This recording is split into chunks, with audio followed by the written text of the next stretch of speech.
My guest in this episode is Scott Carstens, a man who I might call a mentor or advisor, but that would be a little off because I generally know not to ask him for advice because usually I can just imagine his voice in my head, telling me something like, "You're a grown ass man. You don't need my advice. Well, what do you think you should do?" And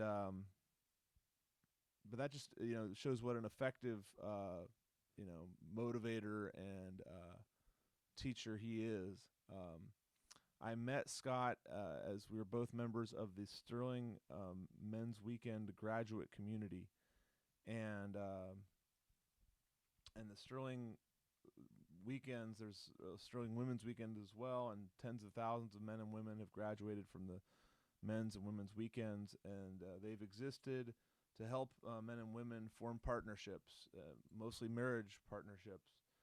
But there's a lot that goes on at the weekends, and I don't really want to try in this intro to explain what the Sterling weekends are or do, but but in this episode, Scott's going to talk a little bit about when he did his weekend and what it meant to him, and I did my weekend in 2011, and it meant a bit to me, a good amount to me in the beginning.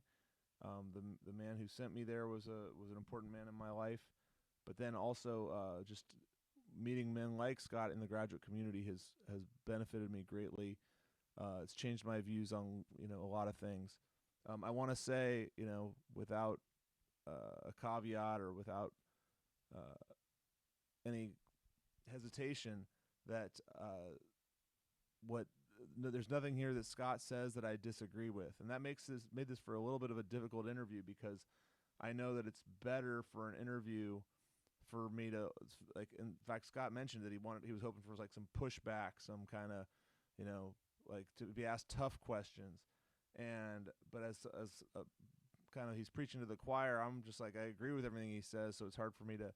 I almost had to like if I ever ask tough questions, I'm mostly just playing devil's advocate or something. Um, so I agree with Scott on just about everything he says here. To be perfectly clear, miss me with any criticism of what he has to say. The philosophy of the weekends is definitely my philosophy and what I strive to live my life by.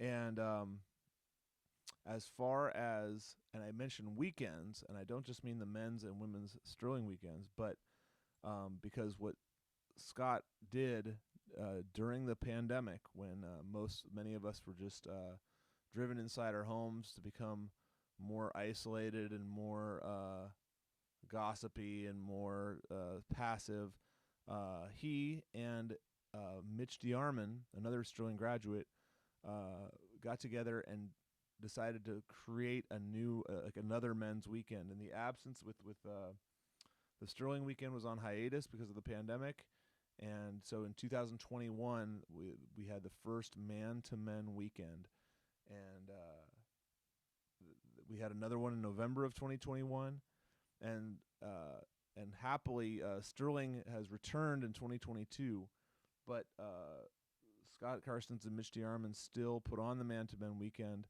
They're going to do, I believe, their seventh one in a few weeks, September 13th, 14th, and 15th. The Man to Man weekend is in Occidental, California. It costs $500 to attend, and I've done it twice. I recommend it. It means a lot to me. I think that going to a men's weekend, it's an initiation into these men's weekends are initiation weekends, and tribal men's initiations are things that were more popular a century ago or 2 centuries ago, or in more tribal environments. But initiation has been lost a little bit in our modern culture, and this is a great opportunity for a man of any age to connect, to avoid isolation, to connect with other men, and to connect with the man inside him and his own masculine spirit. because unfortunately in our society, masculinity has taken on kind of like a negative connotation. He talks about toxic masculinity. Men are not particularly, appreciated. I would say, but these weekends do their best to help men get learn to appreciate and help each other. And if we can get connected to our purpose or connected to a higher purpose as human beings and as men, we're all going to be a lot better off. And so again, I'm grateful to Scott for having started the Man to Men weekend, and for having been a pillar in the graduate community, the Sterling graduate community, for these last 6 or 7 years since I've known him. A couple of just two pieces of advice that he's given me over the course of the years that I want to leave you with on this interview. One is to be connected to purpose. Like I said, if you're connected to your purpose, a lot of your problems go away. You get dialed in. You stop stammering and stuttering when you know what your purpose is.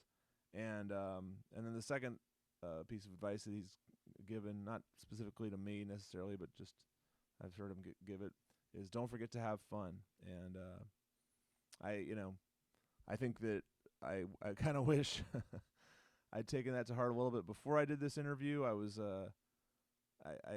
had all my list of questions in my head, and I was a little bit too caught up in them, and maybe missed a chance to just enjoy hanging out with Scott in his home. I got to see his son Mitch makes an appearance, I think, at the end of this. So I'm gonna post the first hour, and then a couple days later I'll probably post hour number 2 of this podcast. But again, here's my interview with Scott Carstens.